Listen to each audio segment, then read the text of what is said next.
अस्सलाम वालेकुम to all of you. अच्छा, एक्सरसाइज 7.2 के हमने लास्ट टाइम दो तीन क्वेश्चन डिस्कस कर लिए थे और अभी हम उसी को ही कंटिन्यू करेंगे। तो सबसे पहले जो है हमारे पास 7.2 के अंदर जो कॉन्सेप्ट हम पढ़ चुके हैं उसको जल्दी से रिकॉल कर लेते हैं। बेसिकली हमारे पास ये एक्सरसाइज जो है बायनोमियल थ्योरम पे बेस करती है, बायनोमियल एक्सपेंशन पे। और बायनोमियल एक्सपेंशन को हम किस तरीके एक्सपेंड करते हैं इस पे बात हो चुकी थी। और हमारे पास जो मेन टॉपिक है वो है general term of binomial expansion. सही, तो इसमें जनरल टर्म का फॉर्मूला जो है ना वो आपको याद होना चाहिए। तो ये एक्सरसाइज बहुत ही आसानी से जो है आपसे सॉल्व हो जाएगी।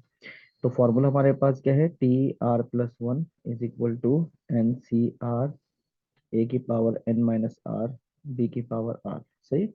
तो ये फॉर्मूला जो है हम अभी तक अप्लाई कर रहे थे। अच्छा, अब इसी से बात हम आगे बढ़ाएंगे। हमारे पास जो है दो क्वेश्चंस डिस्कस हो चुके थे इस एक्सरसाइज से। एक जो है हमारे पास डिस्कस हुआ था क्वेश्चन नंबर 4 और क्वेश्चन नंबर 7। सही है। अच्छा, अभी हमें 5 और 6 की तरफ जाना है, लेकिन क्वेश्चन 5 और 6 में जो कॉन्सेप्ट है वो है मिडिल टर्म का। तो पहले हम मिडिल टर्म को समझ लेते हैं कि how to find middle term of any binomial expansion. So इसके लिए तरतीब बना लेते हैं पहले कि आपके पास जो मिडिल टर्म का कॉन्सेप्ट है वो क्या है। देखिए, हमारे पास जो है ना मिडिल टर्म के दो केसेस है, दोनों को वन बाय वन समझेंगे। सबसे पहला केस ये है कि अगर आपके पास पावर इवन हो, इफ पावर इज इवन। अगर इवन पावर है तो उसमें कैसे मिडिल टर्म निकालेंगे, और अगर ऑड पावर है तो उसमें कैसे मिडिल टर्म निकालेंगे, तो इसमें हम बात करेंगे। तो सबसे पहला काम तो ये है कि आपने जैसे ही देखा भाई कि आपके पास जो क्वेश्चन गिवन है उसमें पावर इवन है, तो मिडिल टर्म निकालने के लिए आपको ये फॉर्म अप्लाई करना होगा जो अभी समझाया जा रहा है, n+2/2। ये बेटा मिडिल टर्म निकालने का फॉर्मूला है अगर आपके पास पावर इवन है।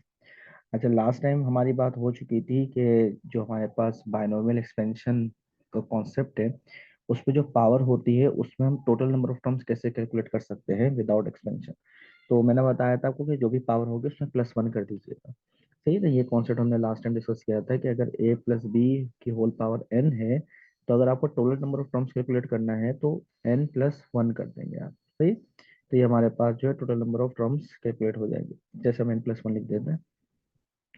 तो ये इसकी एग्जाम्पल भी मैंने आपको समझाई थी कि अगर आपके पास मान लीजिए कि a+b होल स्क्वायर है, तो इसमें टोटल 3 टर्म्स होती हैं एक्सपेंड करने के बाद। ये अभी मैं एक्सपेंशन यानी फॉर्मूला पूरा नहीं लिख रहा, जस्ट मैं टोटल नंबर ऑफ टर्म्स के ऊपर बात कर रहा हूँ। इसी तरह अगर आपके पास a+b होल क्यूब है तो उसमें टोटल 4 टर्म्स होंगी। और इसी तरह आपके पास जो भी पावर है उसमें +1 कर दीजिएगा तो total number of terms calculate हो जाएंगे। अच्छा, ये मैंने अभी क्यों जिक्र किया है, इसलिए किया है कि अभी हम कॉन्सेप्ट समझ रहे हैं मिडिल टर्म का। तो आमतौर पर स्टूडेंट के जहन में आता है कि इवन पावर में मिडिल टर्म का कॉन्सेप्ट अलग है और ऑड पावर को भी जो मैं लिखवाऊंगा उसमें अलग है, ऐसा क्यों है? तो रीजन ये है कि अगर हम एक एग्जाम्पल के तौर पे क्वेश्चन समझ लेते हैं, लाइक a+b होल पावर 6। आपको पता है 6 एक इवन नंबर है। सही। तो इसमें टोटल नंबर ऑफ टर्म्स कितनी होंगी, 7 होंगी। अब कौन कौन सी एग्जैक्ट टर्म्स होंगी उस पर हम नहीं जा रहे, मैं जस्ट काउंटिंग की बुनियाद पर आपको समझा रहा हूँ। तो 1 2 3 4 5 6 एंड 7। अब इसमें जो है हमारे पास one by one cancel out करेंगे फ्रॉम लेफ्ट टू राइट, जो हमारे मैनुअल तरीके कार है जो प्रीवियस सब मेथड क्लासेस में सीख कर आए हैं। कि फ्रॉम लेफ्ट हैंड साइड एक वन टर्म कैंसिल की, फिर राइट हैंड साइड से, फिर लेफ्ट राइट, फिर लेफ्ट और राइट। अभी आप देख सकते हो कि हमारे पास जो है सेंटर में जो टर्म बची है वो है 4, और ये एग्जैक्ट मिड में आ रही है। तो इसलिए हमारे पास जब इवन पावर होगी तो हमारे पास मिडिल टर्म कैलकुलेट करने का तरीकेकार क्या है कि आप इसमें जस्ट फॉर्मूला अप्लाई कर दोगे। ये तो मैंने आपको लेमन तरीके से समझा दिया। अच्छा, अगर मैं फॉर्मूला अप्लाई करूंगा तो उसमें किस तरीके से हमारे पास कैलकुलेशन होगी वो भी समझ लीजिए। जैसे कि आपके पास पावर 6 ही है। सही। इसको मैं इस फॉर्मूले के अंदर पुट करके चेक करवाता हूँ कि इसमें भी क्या एक्जेक्टली 4 आ रहा है या नहीं आ रहा, तो आप खुद भी चेक कर लीजिए। तो middle term is equal to, भाई हमारे पास टोटल पावर जो है 6 गिवन है तो 6 मैंने पुट कर दिया n की जगह पे। सही। और ये +2 होल डिवाइड बाय 2। और इसमें फिर आपने सिंप्लीफाई करना है, तो 6 + 2 8 हो गया, 8 को 2 से डिवाइड करेंगे तो 4 आएगा। तो आप देख सकते हैं कि अगर मैं इसको सिंप्लीफाई करूं तो हमारे पास यहाँ से भी फोर्थ टर्म ही आंसर आ रहा है। तो देखा आपने कितने आराम से जो है इवन पावर को जस्ट जज करना है। आपको इवन पावर गिवन होगी तो आपने फौरन से मिडिल टर्म का ये फॉर्मूला अप्लाई करना है और आपको पता चल जाएगा कि आपको एग्जैक्ट किस टर्म पे काम करना है। तो यहाँ से हमारे पास 4 टर्म आंसर आ रहा है। और हमने जो पहले एक तरीके का जो हम छोटी क्लासेस के अंदर सीखते थे उस तरीके से भी आपने देखा कि इधर भी हमारे पास जो है मिड में एग्जैक्टली 4 टर्म ही आ रही है। तो ये मिडिल टर्म का कॉन्सेप्ट है अगर इवन पावर हो। अच्छा, सेकंड कैटेगरी हमारे पास क्या है, ऑड नंबर यानी ऑड पावर। अगर पावर हमारे पास ऑड हो तो इसमें हमारे पास कॉन्सेप्ट क्या है। तो देखिए अगर हमारे पास इवन पावर है उसका तो हम उसके ऊपर बात कर चुके हैं, अब ऑड पावर के ऊपर बात करेंगे। तो ऑड पावर का कॉन्सेप्ट ये है कि इसमें हमारे पास 2 टर्म्स मिडिल की आएंगी। क्यों आएंगी, अगर मैं आपको पहले एग्जाम्पल के थ्रू समझाऊं, एक a+b होल पावर 5 कंसिडर कर लेते हैं। क्योंकि आपको पता है कि ऑड नंबर कोई से भी आप यूज कर सकते हो, 5 इससे यूज किया है क्योंकि ना बहुत ज्यादा बड़ा नंबर है ना बहुत छोटा नंबर है, तो 5 इनफ है। अच्छा, अब इसमें देखें टोटल नंबर ऑफ टर्म्स कितनी बनेगी, 6 बनेगी, क्योंकि हम पहले ही कॉन्सेप्ट समझ चुके हैं कि जो पावर है उसमें +1 कर देना है आपको। तो a+b की होल पावर 5 है, सही। अच्छा, अब मैं इसमें नंबरिंग के थ्रू आपको समझा रहा हूँ। तो बेटा first term, second term, third term, fourth term, fifth term and six term, सही। टोटल 6 टर्म इसमें बनेगी। अगर पावर 5 है तो टोटल 6 टर्म बनेगी। अब इसको मैं कैंसिल आउट करता हूँ, जैसे हम लोग प्रीवियस कॉन्सेप्ट में समझ चुके हैं। अगर इवन पावर हो तो कैसे करते हैं, इसी तरह ऑड पावर में भी काम करते हैं। लेफ्ट हैंड साइड और राइट हैंड साइड से सिंगल सिंगल टर्म को कैंसिल किया, फिर कैंसिल किया। अगर मैं 3 और 4 को भी कैंसिल कर दूंगा तो इसका तो फिर हमारे कोई भी टर्म नहीं रहेगी। तो आप देखें यहाँ हमारे पास कितनी टर्म आ रही है, हमारे पास 2 टर्म आ रही है, 3 और 4 टर्म। तो यही वजह है कि अगर पावर ऑड है तो हमारे पास 2 मिडिल टर्म आती हैं, और अगर इवन पावर होगी तो हमारे पास सिंगल मिडिल टर्म आती है। अच्छा, अब इसमें मैं फॉर्मूले के रिस्पेक्ट से बता देता हूँ कि हमें फॉर्मूला क्या अप्लाई करना होगा अगर हमारे पास ऑड पावर हो तो बेटा मिडिल टर्म अगर आपको कैलकुलेट करनी है ऑड पावर की, तो बेटा इसका फॉर्मूला होगा हमारे पास n+1/2 एंड n+3/2। तो इस तरीके से आप जो है मिडिल टर्म कैलकुलेट कर सकते हैं। अच्छा, इसमें जो है आप फर्दर अगर फॉर्मूले के रिस्पेक्ट से सिंप्लीफाई करके देखना चाहेंगे क्या इसमें भी थर्ड और फोर्थ टर्म जैसे हमने सॉल्व किया है कि इसमें आ रही नहीं आए, तो वैल्यूज पुट करके चेक कर लीजिए। एन की जगह पे आपने 5 पुट करना है क्योंकि एग्जाम्पल में 5 यूज किया, तो 5+1/2। और इसी तरह आपके पास 5+3/2। अब इसे आप सिंप्लीफाई करोगे तो 5+1 कितना हो जाएगा, 6 हो जाएगा। 6 को 2 से डिवाइड करेंगे तो थर्ड, सही, थर्ड टर्म आ गई।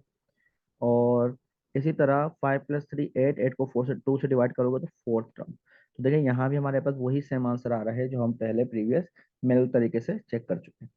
तो ये है मिडिल टर्म का कॉन्सेप्ट। अब हम क्वेश्चन की तरफ बढ़ते हैं कि क्वेश्चन नंबर 5 में और 6 में हमें करना क्या है। तो क्वेश्चन 5 में रीड कर रहा हूँ। देखिए क्वेश्चन 5 में आपसे कहा है find the middle term in the expansion of. अगर हम एक्सपेंशन की तरफ जाएं तो उसकी मिडिल टर्म हमें ढूंढनी है। तो फर्स्ट पार्ट पर भी सिर्फ काम कर रहे हैं, सेकंड थर्ड फोर्थ सब एक जैसे ही पार्ट है। पर एक पार्ट समझ लीजिए अच्छे से तो रिमेनिंग पार्ट भी आप लोगों के हो जाएंगे। तो फर्स्ट पार्ट जो है इसमें जो कंडीशन गिवन है उसको मैं नोट कर लेता हूँ अपने पास। भाई क्वेश्चन नंबर 5 हम स्टार्ट कर रहे हैं, क्वेश्चन नंबर 5। और इसका जो फर्स्ट पार्ट है उसको मैं कॉपी कर रहा हूँ। तो b-2c/3 की होल पावर 10। अब आपने देखा कि यहाँ इवन पावर है, इवन पावर को देखते साथ ही आपको फोन से याद आ जाना चाहिए कि हमारे पास इसमें मिडिल टर्म का कॉन्सेप्ट जो अप्लाई करेंगे तो इवन पावर में सिंगल मिडिल टर्म ही आती है। तो बहरहाल इसमें अभी आप क्या करें, डेटा बना लेते हैं। तो डेटा हमारे पास जो है इसमें फर्स्ट टर्म को हम ए कहेंगे, सेकंड टर्म को हम बी कहेंगे। अच्छा, मैं इधर बार इसलिए लगा रहा हूँ, कॉम्प्लीमेंट का साइन इसलिए लगा रहा हूँ ताकि हमारे पास कंफ्यूजन ना रहे। अगर आप देखें तो क्वेश्चन के अंदर स्मॉल बी ऑलरेडी यूज हुआ हुआ है, तो डिफ्रेंशिएट करने के लिए जस्ट मैंने कॉम्प्लीमेंट का साइन लगा दिया। अदरवाइज इतनी कोई खास नीड है नहीं। बहरहाल फर्स्ट टर्म को जो है हम ए बार से रिप्रेजेंट कर रहे हैं तो वो बी के इक्वल है। और सेकंड टर्म जो है -2c/3 के इक्वल है। एन की वैल्यू हमारे पास 10 है। अब जैसे ही आपने देखा कि भाई हमारे पास पावर तो इवन है, तो आपने देखा since power is even, even power होने की वजह से आपको पता है कि हमें मिडिल टर्म का जो कॉन्सेप्ट अप्लाई करना है वो कैसे अप्लाई करना है। तो आपने क्या किया, मिडिल टर्म का फॉर्मूला यूज कर लिया। Middle term is equal to n+2 upon two term.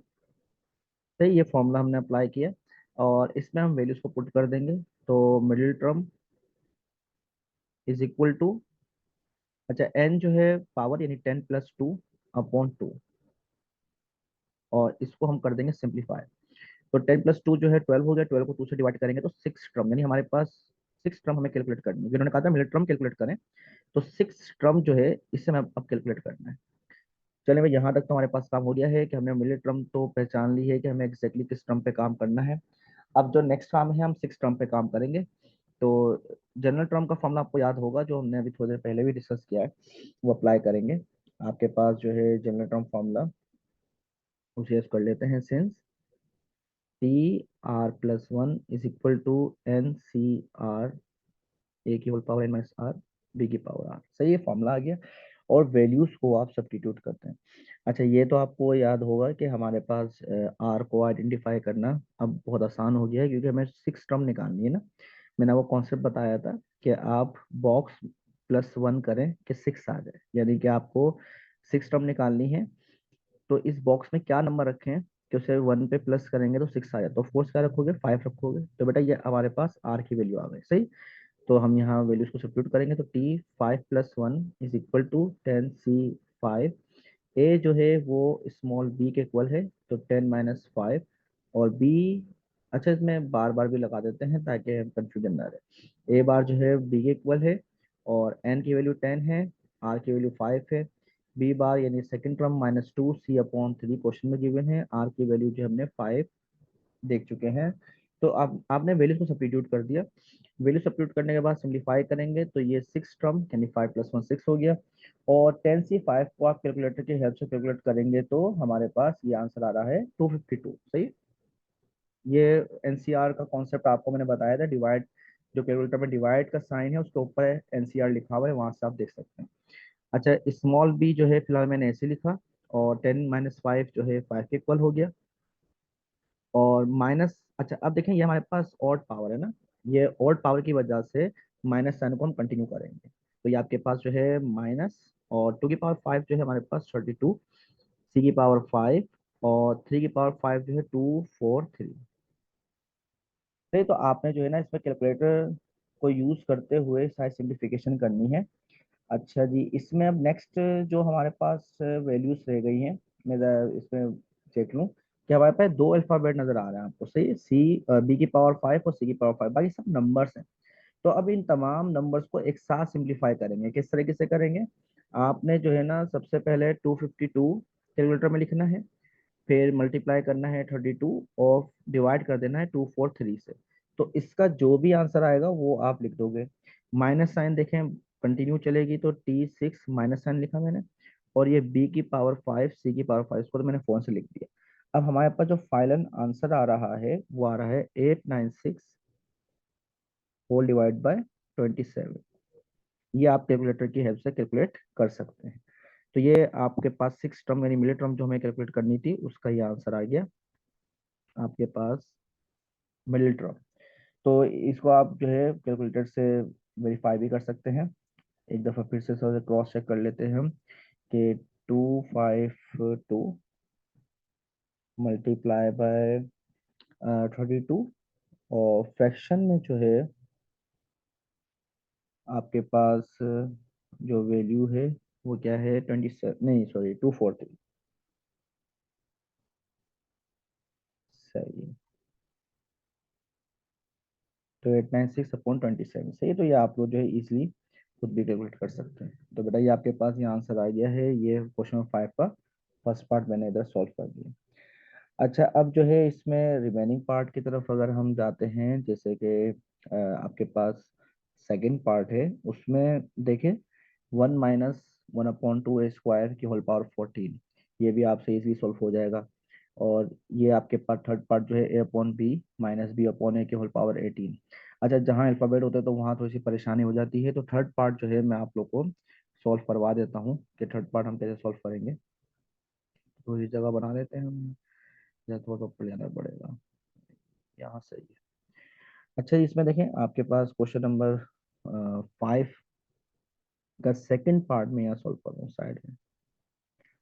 Question number 5 का, नहीं सेकंड नहीं सॉरी थर्ड पार्ट का, सेकंड तो आप लोग से हो जाएगा।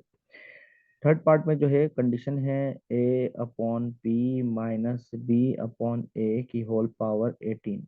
सही है, डेटा बना लेते हैं सबसे पहले हेयर। भाई आपको क्योंकि ए और बी की फॉर्म में गिवन है तो ए बार लिख दीजिए। फर्स्ट टर्म को हम ए बार से रिप्रेजेंट कर रहे हैं और सेकंड टर्म को हम बी बार से रिप्रेजेंट कर रहे हैं, इंक्लूडिंग साइन आपको यूज करना है, ये बस याद रखिएगा। सही। अच्छा एन की वैल्यू हमारे पास यहाँ 18 है। वैसे तो अंडरस्टूड है कि इवन पावर है, इवन पावर का कॉन्सेप्ट यूज करना है जो भी हमने प्रीवियस क्वेश्चन के अंदर सीखा है। अच्छा अब जल्दी से हम जो है इसमें मिडिल टर्म का कॉन्सेप्ट अप्लाई करके फाइंड आउट कर लेते हैं एग्जैक्ट हमें कौन सी टर्म निकालनी है। तो मिडिल टर्म इसमें बताया since power is even, even power की वजह से जो मिडिल टर्म हम कैलकुलेट करने वाले हैं उसका फॉर्मूला पहले अप्लाई कर देते हैं, एन प्लस 2/2th टर्म, और वैल्यूज को फिर सब्स्टिट्यूट कर देते हैं। तो ये आपके पास middle term is equal to, अच्छा ये है 18 + 2/2। अच्छा अब इसमें क्या है कि 18 + 2 20, 20/2 10, तो मिडिल टर्म जो हमें कैलकुलेट करनी है इस क्वेश्चन में वो 10th टर्म कैलकुलेट करनी है। तो ये हमारे पास आ गया 10th टर्म। सही, तो इतना तो डायरेक्ट आप लोग कर ही सकते हैं। अच्छा 10th टर्म निकालनी है, तो ये तो कंफर्म हो गया। अब जल्दी से हम जनरल टर्म का फॉर्मूला अप्लाई कर देते हैं। Since T R plus one is equal to N C R A की power N minus R B की पावर आर, और वैल्यूज को वन बाय वन आप सब्स्टिट्यूट कर दीजिए। सो आपके पास, अच्छा यहाँ आर जो है आपको याद होगा कि जो नंबर हो उससे एक नंबर कम हम पुट करते हैं, कॉन्सेप्ट फिर वही है, बॉक्स का कॉन्सेप्ट याद रखिएगा कि box plus one is equal to 10 लाना है आपको, तो यहाँ 9 रखेंगे तभी हमारे पास 10 आएगा ना। तो यहाँ आर की वैल्यू 9 आ गई, तो टी 9 + 1 इज इक्वल टू 18 जो है पावर है यानी एन की वैल्यू है सी, और यहाँ आर की वैल्यू 9 है। अच्छा यहाँ बार बार लगा दीजिए ताकि हमारे पास वैल्यूज पुट करने में कोई परेशानी ना हो। फर्स्ट टर्म हमारे पास जो है ए अपॉन बी की होल पावर 18 - 9, सही, 9 और आर की वैल्यू को पुट किया आपने, और सेकंड टर्म हमारे पास है माइनस बी अपॉन ए, और उसकी पावर हमारे पास 9 क्योंकि आर की फॉर्म में है। अच्छा फर्दर सिंप्लीफाई कर लेते हैं इसको, हम यही कर लेते हैं साइड में। ये आपके पास प्रीवियस क्वेश्चन का पार्ट आ गया, और ये हमारे पास जो है अभी जो हम कर रहे हैं उसका पार्ट आ गया। अच्छा जी, तो देखिए हमारे पास ये हो जाएगा टी 9 + 1 10 हो गया। अच्छा मैं 18 C 9 चेक कर लेता हूँ कि उसका आंसर क्या आ रहा है, तो ये हो गया 18 C 9, तो बेटा इसका आ रहा है 48620, 48620। अच्छा 8 सही से लिख लो मैं, 48620। अच्छा इसके अलावा जो है हमारे पास रिमेनिंग अल्फाबेट्स हैं तो उसको हम सिंप्लीफाई कर लेते हैं, ए अपॉन पी, और ये पावर है 18 - 9, तो मतलब है 9 पावर यहाँ भी है और 9 पावर डिस्ट्रीब्यूट कर दिया मैंने, सही। और ये ऑड पावर की वजह से माइनस बी की पावर 9 ए की पावर 9, तो मतलब ये है कि हमें माइनस साइन को कंटिन्यू करना है। और उसके बाद 10th टर्म जो है वो हमारे पास कैलकुलेट कैसे करोगे आप, देखो सिंप्लीफिकेशन में ए की पावर 9 और ए की पावर 9 कैंसिल हो गया, बी की पावर 9 बी की पावर 9 कैंसिल हो गया, तो हमारे पास जो फाइनल आंसर आया है वो -48,620। तो ये बेटा हमारे पास फाइनल आंसर है। 10th टर्म हमें कैलकुलेट करनी थी, मिडिल टर्म हमने कैलकुलेट कर ली, ये हमारे पास आंसर आ गया। इसको चेक कर लेते हैं कि आंसर जो है सही है, -48,620। सही, तो इस तरीके से आपने जो है ना मिडिल टर्म का कॉन्सेप्ट अप्लाई करना है। अच्छा अब आपके पास जो नेक्स्ट क्वेश्चन है, क्वेश्चन नंबर 6, उसमें भी मिडिल टर्म निकालना है लेकिन उसमें सारी पावर ऑर्डर दी हुई है, आप खुद भी देख सकते हैं कि क्वेश्चन नंबर 6 में फाइंड टू मिडिल टर्म बोल ही दिया है, सही। अच्छा एग्जाम में जरूरी नहीं है, वो आपसे सिंपल मिडिल टर्म बोलेंगे तो आपने खुद देख लेना है कि इवन पावर है या ऑड पावर है। अगर ऑड पावर है तो ऑड पावर में हमारे पास दो मिडिल टर्म आएंगी, और अगर इवन पावर है तो उसमें एक सिंगल मिडिल टर्म बनेगी। तो ये आपका कॉन्सेप्ट बहुत ही क्लियर होना चाहिए फॉर एमसीक्यूज के लिए भी। तो अच्छा, अब आपने करना क्या है, सिक्स का फर्स्ट पार्ट जो है नोट कर लेते हैं और इसको जल्दी से हम सिंप्लीफाई कर लेते हैं। तो जगह जो है थोड़ी सी कंजेस्टेड हो रही है, इसको हम यहाँ नीचे लेकर आए। अच्छा, question number x cube upon one upon x square, सही है। तो मैं नीचे जगह बना लेता हूँ। तो बेटा अभी क्वेश्चन नंबर सिक्स की तरफ हम आ चुके हैं। क्वेश्चन नंबर सिक्स का फर्स्ट पार्ट, इसमें आपके पास जो कंडीशन है वो ये है कि एक आपको बायनोमियल बायनोमियल क्वेश्चन दिया हुआ है। बायनोमियल क्या है हमारे पास, x cube plus one upon x square की होल पावर सेवन। अच्छा, इस बायनोमियल टर्म को देने के बाद आपसे कहा गया है कि इससे इसकी दो मिडिल टर्म कैलकुलेट करें। तो तरतीब वही है जो हम लास्ट टाइम यूज कर चुके हैं। आपने सबसे पहला काम तो यही करना है कि डेटा बना लें। फर्स्ट टर्म को ए कह देंगे, सेकंड टर्म को बी कह देंगे। फर्स्ट टर्म एक्स क्यूब है, सेकंड टर्म हमारे पास वन अपॉन एक्स स्क्वायर है, और पावर को हम एन कहेंगे जो कि सेवन के इक्वल है। अच्छा, अब हमें देखा हमने कि जैसे हमारे पास ये पावर जो है वो तो ऑड है, पावर इज ऑड। तो इस वजह से मिडिल टर्म का कॉन्सेप्ट ऑड वाला ही अप्लाई करोगे आप लोग। तो middle term is equal to, अब ऑड के अंदर दो मिडिल टर्म आएंगी, तो इसलिए n plus one upon two and n plus three upon two. सही, हम पहले ही इस वीडियो के स्टार्ट में बात कर चुके हैं। अच्छा, अब वैल्यूज को आप सब्स्टिट्यूट कर दो। तो हमारे पास एन की वैल्यू जो है वो सेवन है। सो हमारे पास ये हो जाएगा seven plus one upon two और seven plus three upon two.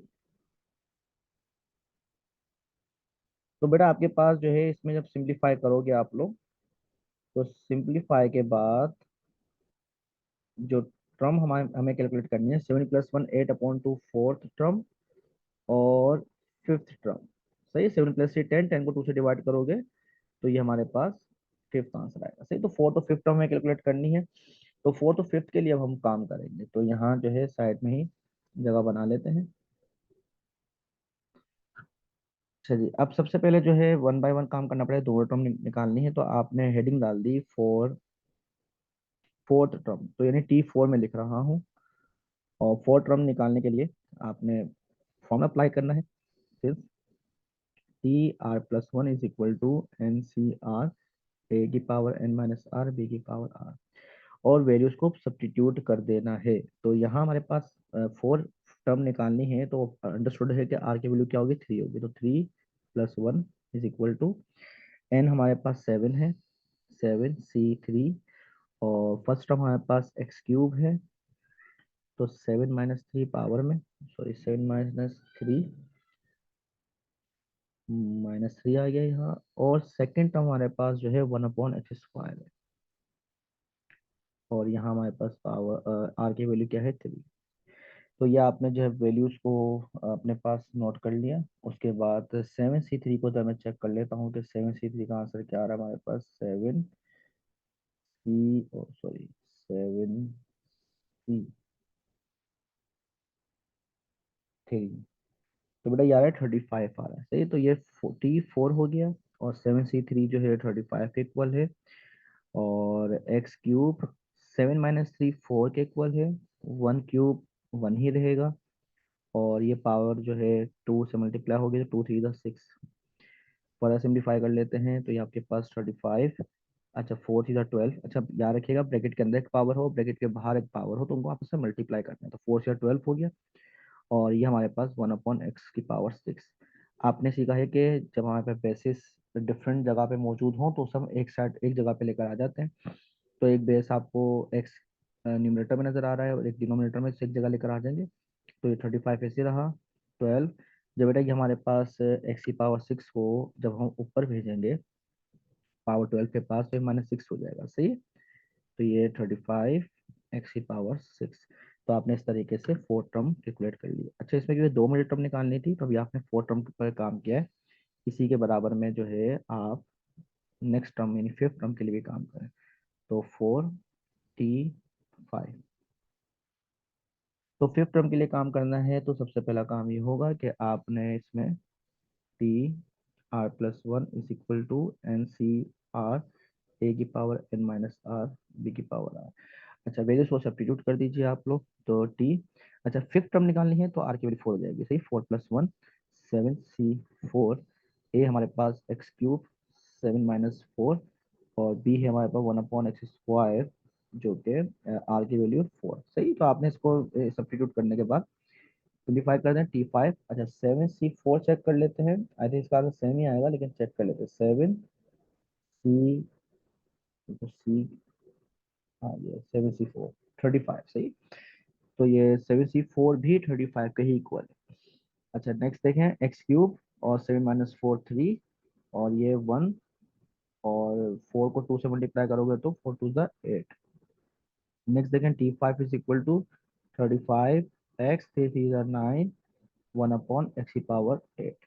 और फिर वही कॉन्सेप्ट कि आपके पास बेसिस को आपको एक जगह लेकर आना है, तो इसीलिए जब आप x⁸8 को x⁹9 के पास भेजोगे तो माइनस कर दोगे, और सिंप्लीफाई करेंगे तो x से। तो इस तरीके से हमारे पास ये क्वेश्चन नंबर 6 का पार्ट 1 मैंने सॉल्व करवा दिया है। रिमेनिंग पार्ट यानी एक पार्ट और रह गया है, वो आपको खुद करना है। तो ये आज के लिए इतना इनफ है। ये 2 मिनट टर्म भी हमने कैलकुलेट करना सीख ली, और सिंगल मिनट टर्म को भी कैलकुलेट करना सीख लिया।